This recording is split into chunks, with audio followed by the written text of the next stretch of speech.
চারটি কারণে মৃত্যুটা বড় ভয়ঙ্কর হয়, মৃত্যুটা বড় ভয়াবহ হয়ে থাকে। এই চারটি কি এমন কারণ, যেই কারণ আমার আপনার ভিতরে থাকলে আমার আপনার মৃত্যুটা মারাত্মক লেভেলের কষ্ট হবে। আহা, মৃত্যুর তো কষ্ট হবেই, কিন্তু মৃত্যুর কষ্টের কিছু নিয়মতান্ত্রিক আছে। যারা মুমিন হবে, যারা মুত্তাকি হবে, আল্লাহ পাক রব্বুল আলামিন যখন মালাকুল মাউত ফেরেশতাকে যখন পাঠাবেন, ওই ফেরেশতাকে তাকে পাঠানোর সাথে সাথে আর কিছু ফেরেশতা আছে, তাকে জান্নাত দেখাবে যে বান্দা, তুমি যে দুনিয়াতে নেক আমল করেছো, তুমি যে দুনিয়াতে ভালো ভালো কাজ করেছো, এই যে আজকে তোমার একটু কষ্ট হতে পারে, কিন্তু মৃত্যুর সাথে সাথে আমার আল্লাহ তোমাকে জান্নাতি বলে ঘোষণা দিয়েছেন, এই যে তোমার জান্নাতটা দেখা যাচ্ছে।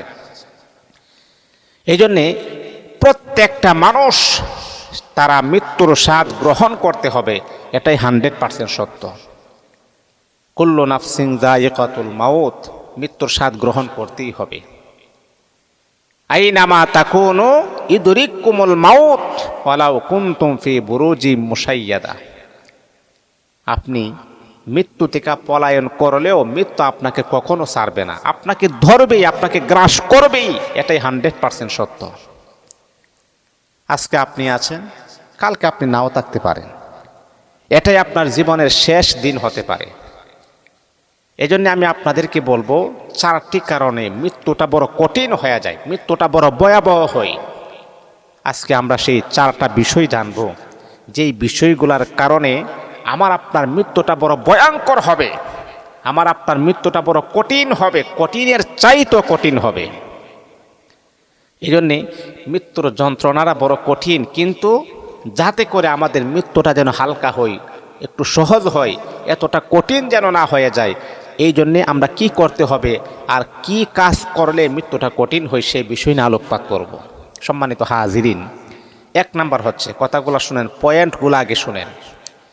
কি কারণে আমাদের মৃত্যুটা কঠিন হয়ে যায়, কি কারণে আমার আপনার ভিতর থেকে রুহটা আসতে চাই না, মানে ফেরেশতারা টেনে, মানে একেবারে টেনে জোর করে আপনার ভিতর থেকে রুহটা নিয়ে আসে, নাউজুবিল্লাহি মিন যালিক। আর অটোমেটিকলি যদি আপনার রুহটা বের হয়ে যায়, এর চাইতে শান্তিদায়ক রুহ আর কি হতে পারে। ইয়া আইয়াতুহান নাফসুল মুতমাইন্নাহ, আহা ইরজিই ইলা রাব্বিকি, তোমার রবের দিকে তুমি ফিরে আসো। রাজিয়াতাম মারজিয়া, এ রূহ, তুমি যেমন সন্তুষ্ট, সাহাবায়ে কেরাম যেমন করে সন্তুষ্ট ছিলেন, তুমিও সন্তুষ্ট করেছো আল্লাহ পাকের রেজামন্দিকে। ফাদখুলি ফি ইবাদি, আমার রবের ইবাদতের দিকে ফিরে আসো, জান্নাতের দিকে ফিরে আসো। ওয়াদখুলি জান্নাতি, আর জান্নাতের ভিতরে তুমি প্রবেশ করো। এই জন্যে বাবা, এমন কাজ করতে হবে যেই কাজ করলে আল্লাহ পাক আমার প্রতি সন্তুষ্ট হয়, আল্লাহ পাক আমার প্রতি খুশি হয়, আল্লাহ আমার প্রতি যেন একটা ভালো একটা নেক নজর থাকে, মানুষ যাতে করে আমাকে খারাপ যেন বলতে না পারে। এই পৃথিবীতে আপনি 60 বছর, 70 বছর, 80 বছর জিন্দিগিতে আপনি বসবাস করবেন, এর ভিতরে মানুষ যাতে করে আপনার প্রশংসায় মেতে ওঠে, মানুষ যাতে করে আপনাকে অনেক প্রশংসা করে, লোকটা বড় ভালো ছিল, আপনি মারা গেলেও যেন মানুষ আপনার জন্য আফসোস করে। তাহলে কি করতে হবে? 4টি কারণে মৃত্যুটা বড় ভয়ঙ্কর হয়, বড় কঠিন হয়। এর ভিতরে 1 নাম্বার হচ্ছে, পাপের ভারে আত্মা দেহ থেকে বের হতে চায় না। 1 নাম্বার কারণ, মানুষ যখন পাপ করে আর পাপের কারণে তার ভিতর থেকে আত্মাটা বের হতে চায় না, ফেরেশতারা জোর করে টেনে নিয়ে আসে, নাউজুবিল্লাহি মিন যালিক। যেমন কাফেরদের আত্মা দেহ থেকে বের হতে চায় না, ফেরেশতারা তা জোর করে টেনে বের করে। এটা আমার কথা নয়, সহিহ মুসলিম শরীফের হাদিস, 2872 নম্বর হাদিস। কাফেরদের আত্মা কি হতে চায় না? শরীর থেকে বের হতে চায় না। তখন ফেরেশতারা কি করে? টান দিয়া জোর করে তার রুহটাকে বের করতে চায়। কি কষ্ট! একটা ফেরেশতা তার রুহটা বের করে আনিয়ে টান দিয়ে, একটা কাফের, কারণ সে তো কাফের, সে তো আর মুসলমান না। আর আমরা মুসলমান হয়ে যদি আমরা গুনাহের কাজ করি, তাহলে অবশ্যই তাদের যেমন কষ্ট হয়েছে আমাদেরও তেমনই কষ্ট হবে। এই জন্যে বাবা, এখনো সময় আছে, গুনাহের কাজকে আমরা ছেড়ে দিই। গুনাহ করবেন, গুনাহ করলে দুনিয়াতেই কয়েকটা ক্ষতি হয়ে যায়, চেহারার লাবণ্যতা নষ্ট হয়ে যায়, চেহারাটা কালো হয়ে যায়।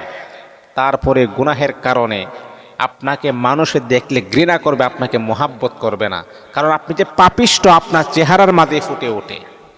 এই জন্যে বাবা, নামাজি মানুষ বেনামাজি মানুষ, আপনি চেহারা দেখলে আপনি বুঝতে পারবেন যে আসলে সে নামাজি না বেনামাজি। তো এক নাম্বার হচ্ছে কি, যে পাপের কারণে আত্মাটা রুহু থেকে বের হতে চাই না, ফেরেশতারা জোর করে বের করে, এটা হচ্ছে এক নাম্বার। দুই নাম্বার হচ্ছে নামাজ ও তওবা ছাড়া মৃত্যু হয়। নামাজ ও তওবা ছাড়া তার যখন মৃত্যু হয়, তখন তার মনে করেন তার যে মৃত্যুটা এটা খুবই যন্ত্রণাদায়ক হয়। নামাজ এটা আল্লাহ পাকের বিধান, নামাজ পড়তেই হবে। নামাজ যদি না পড়েন তাহলে আল্লাহ পাকের বিধানটাকে আপনি মানলেন না। হ্যাঁ, আপনি গুনাহ করে ফেলেছেন, নামাজ পড়তে পারেন নাই, কিন্তু আপনার উচিত কি, যে তওবা করা, আল্লাহ আমার তো ভুল হয়ে গেছে, আল্লাহ আমি সময় মতো নামাজ পড়তে পারি নাই, আল্লাহ আমার অন্যায় হয়ে গেছে, আল্লাহ তুমি আমাকে মাফ করে দাও, আল্লাহ তুমি আমাকে ক্ষমা করে দাও। কিন্তু আমাদের সমস্যা কি জানেন, নামাজও পড়ি না, রব্বে কাবার মালিকের কাছে তওবাও করি না। আহা, আমরা কত বড় জাহিলিয়াত! এক হচ্ছে আল্লাহ পাকের বিধান তো পালন করি না, আবার কি করি, নামাজও আমরা পড়ি না, তারপরে তওবাও করি না। এটা কত বড় খারাপ কাজ! নামাজও নাই, তওবাও নাই। এই মুহূর্তে যদি আপনার সামনে মালাকুল মাউত চলে আসে যে আপনার নামাজও নাই, তওবাও নাই, তাহলে আপনার মৃত্যুটা বড় মারাত্মক লেভেলের কঠিন হবে। আপনার রুহটাকে ফেরেশতা টেনে জোর করে আপনার রুহটাকে বের করবে। এটা হলো 2 নাম্বার পানিশমেন্ট, 2 নাম্বার শাস্তি। 3 নাম্বার হচ্ছে আল্লাহর ভয়। কথাগুলা বুঝেন, আল্লাহর ভয় বলে যিনি জীবন কাটান তার মৃত্যুটা বড় কঠিন হয়ে যায়, তার মৃত্যুটা মারাত্মক লেভেলের কঠিন হয়ে যায়। আল্লাহর ভয়ে যে জীবন কাটায়, মানে আল্লাহর ভয়ে বলে যারা জীবন কাটায়, আল্লাহ তো কোরআনে বলেই, ইয়া আইয়ুহাল্লাযীনা আমানুত্তাকুল্লাহ হাক্কা তুকাতিহি ওয়া লা তামুতুন্না ইল্লা ওয়া আনতুম মুসলিমুন। এ আমার বান্দা, আমি আল্লাহকে ভয় করো, ভয় করার মতো ভয় করো। হাক্কা তুকাতিহি ওয়া লা তামুতুন্না ইল্লা ওয়া আনতুম মুসলিমুন, প্রকৃত মুসলমান না হয়ে কখনো মৃত্যুবরণ করি না। তাহলে আমরা আল্লাহকে ভয় করার মতো ভয় করতে পারি নাই। যেইভাবে ভয় করলে আমার নামাজ পড়ার কথা ছিল, যেইভাবে ভয় করলে হারামকে বর্জন করার কথা ছিল, যেইভাবে ভয় করলে আমি পর্দা করার কথা ছিল, সেইভাবে ভয় করার মতো ভয় করতে পারি নাই বিদায় আমরা নামাজও পড়ি, হারাম খাবারও খাই। কারণ আমরা আসলে প্রকৃতপক্ষে যেভাবে ভয় করার দরকার সেভাবে ভয় করতে পারি নাই। তাহলে এটা হলো 3 নাম্বার। 4 নাম্বার হচ্ছে যদি কোনো ব্যক্তি অন্যের হক নষ্ট করে, অন্যের হক মানে পরের হক, আপনার ক্ষমতা আছে, আপনার দাপট আছে, এখন আপনি অন্যের হকগুলা নষ্ট করতেছেন, কিন্তু ওই মানুষটা এতটাই দুর্বল, আপনাকে প্রতিহত করার মতো কোনো ক্যাপাসিটি তার কাছে নাই, কোনো ক্ষমতা তার কাছে নাই। আপনার যে ক্ষমতা আছে ওই ব্যক্তির সেই ক্ষমতাটা নাই। এই জন্যে আপনি জোর জুলুম করে তার সম্পদ আত্মসাৎ করতেছেন, ওই মানুষটা তাকিয়ে দেখতেছেন, রব্বে কাবার মালিকের কাছে আপনার নামে বিচার দায়ের করতেছেন, আল্লাহ আমার ক্ষমতা নাই, সেই জন্যে সে আমার উপরে চড়াও হয়েছে। আল্লাহ তুমি তো দেখতেছো, আল্লাহ তুমি তো দেখতেছো, আল্লাহ তুমি তো দেখতেছো, আল্লাহ তুমি তো দেখতেছো। সেই যে আমার উপরে যে নির্যাতন, আমার উপরে যে জুলুম করেছে, ওই যে ব্যক্তিটা আপনার উপরে যে অভিশাপ দিয়েছেন, আপনার উপরে যে বদদুয়া দিয়েছেন, এটা আল্লাহ পাকের আদালতে ডাইরেক্ট কবুল হয়ে যায়। আমার আল্লাহ বলে, বান্দা ওই ব্যক্তি যতক্ষণ পর্যন্ত তোমাকে ক্ষমার ঘোষণা না করবে, আমি আল্লাহ ততক্ষণ পর্যন্ত তোমাকে ক্ষমা করতে পারবো না। আর এমত অবস্থায় যদি তোমার মৃত্যু হয়, সেই মৃত্যুটা বড় মারাত্মক লেভেলের কঠিন হয়ে যাবে। আপনার ভিতর থেকে রুহটা আসতে চাইবে না, এটা হারাম রুহটা আসতে চাইবে না, কারণ এই রুহটার মধ্যে আপনি হারাম দিয়েছেন। এই রুহটা আসতে চাইবে না, সে বলবে আমাকে নিও না, সে বলবে আমাকে নিও না, কারণ সে ভয়ভীতি তার অন্তরে কাজ করবে, কারণ সে তো ভালো কাজ করে নাই। তারপরে ফেরেশতারা টান দিয়া জোর করে তার রুহটাকে বের করা হবে। আহা, কি পরিমাণ কষ্ট হবে, কি পরিমাণ কষ্ট হবে।